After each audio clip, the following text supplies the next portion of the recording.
Salut les gars. Et oui, nouveau concept, c'est le jour 21 du challenge dropshipping pour tous les pirates qui me regardent et qui veulent faire des sous. On est au jour 21 les gars. On va commencer avec la première partie. Première partie, c'est quoi? La formation. Et oui, quand tu fais du drop, quand tu fais du business en ligne, t'es obligé de te former gros. T'es obligé de te former. Mais est-ce qu'il faut te former gratuitement? Est-ce qu'il faut te former en payant quelqu'un? Là, je vais te dire c'est quoi la différence entre les deux. Donc moi, en fait, en débutant, je me suis formé totalement gratuitement. Comment j'ai fait? Bah YouTube gros. YouTube. En fait, il y a tout sur YouTube. Mais il faut chercher. Il faut peut-être aller voir aussi les Américains. Donc si tu parles pas anglais, oui, c'est chiant. Mais il y a aussi des Français qui sont super legit. Mais il faut bien chercher. Tu te creuses bien, tu cherches bien.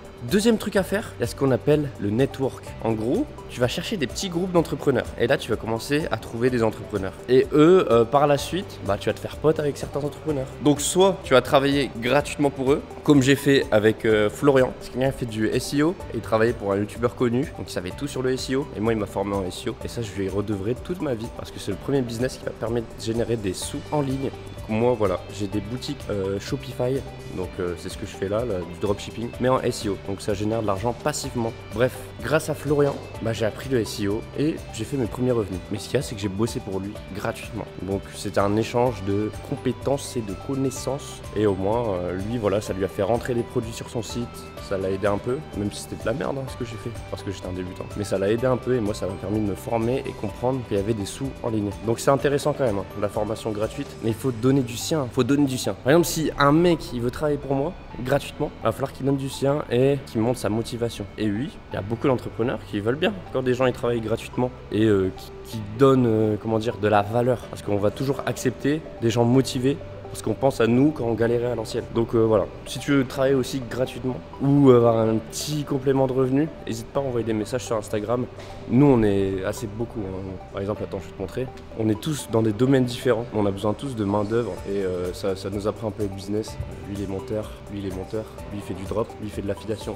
C'est des business en ligne différents, on a tous besoin de main d'œuvre. Maintenant, je vais vous parler de la formation payante. Bah ouais les gars, c'est bien la formation payante, c'est vraiment bien. Faut juste bien choisir. Comme je disais, pour moi, les Américains, c'est les meilleurs. C'est les meilleurs, les Américains. Donc si tu parles anglais, t'es trop bien, tu vois.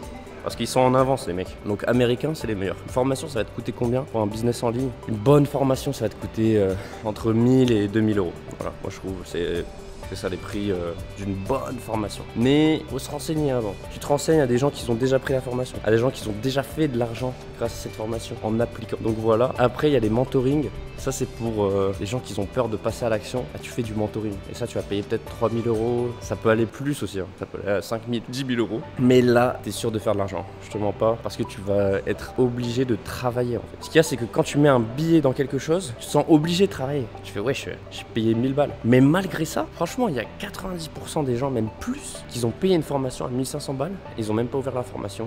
Ils ont rien fait dedans. Donc quand tu payes une formation, même quand tu prends une formation gratuite, il faut passer à l'action. Comme je le dis, la formation, c'est bien, ok?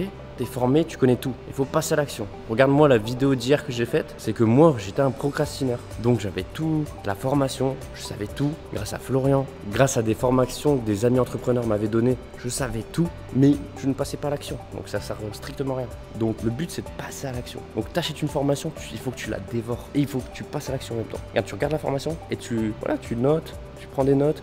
Et tu appliques, tu vois. Par exemple, si c'est une formation de dropshipping, ils parlent de Shopify et tout, t'as juste à appliquer, frérot. T'as juste à appliquer ce qu'ils disent. Et t'appliques ça en direct. Tu mets ton PC voilà, à côté, 2 écrans, et voilà. Le mec, il crée un site, tu le crées. Tu le crées en même temps. Ça va te prendre 2 heures à créer un site, et t'es fini. Bref, on va passer à la partie 2. Ma journée d'hier. Putain, là, je suis en train de faire des tours dans le coworking. Je suis trop bizarre comme mec. Bref. Alors, la partie 2, c'est ma journée d'hier. C'est passé quoi hier? Bah, écoute, j'ai bossé. J'avais dit que je voulais rentrer en ads 5 produits. Bah, je les ai rentrés en ads. Donc voilà. Il y a 5 produits qui tournent aujourd'hui. Ils ont été validés par Facebook.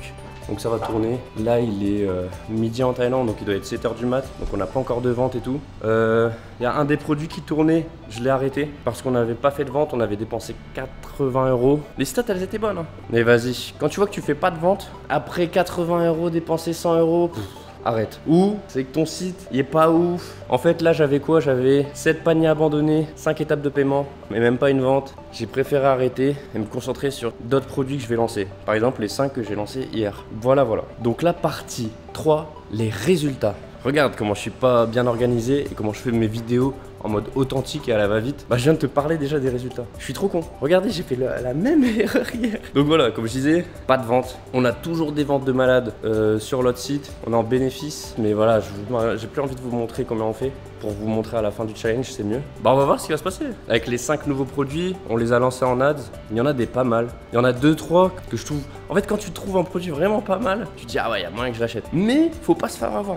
Parce que des fois, il y a des produits merdiques, mais vraiment merdiques, ils percent direct. Et je voulais te montrer aussi un truc niveau résultat qu'il faut que tu comprennes. C'est que, en fait, quand tu vas lancer en ads, bah faut en lancer plein en fait, tu vois. Faut tester plein de trucs. Parce que des fois, tu as des produits, tu dis...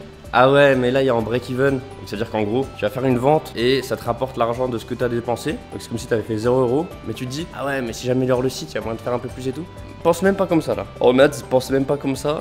Dis-toi un truc, c'est plus tu testes de produits, plus t'es capable de tomber sur un putain de produit gagnant, quoi. Un produit qui fait plein d'argent d'un coup. Plein.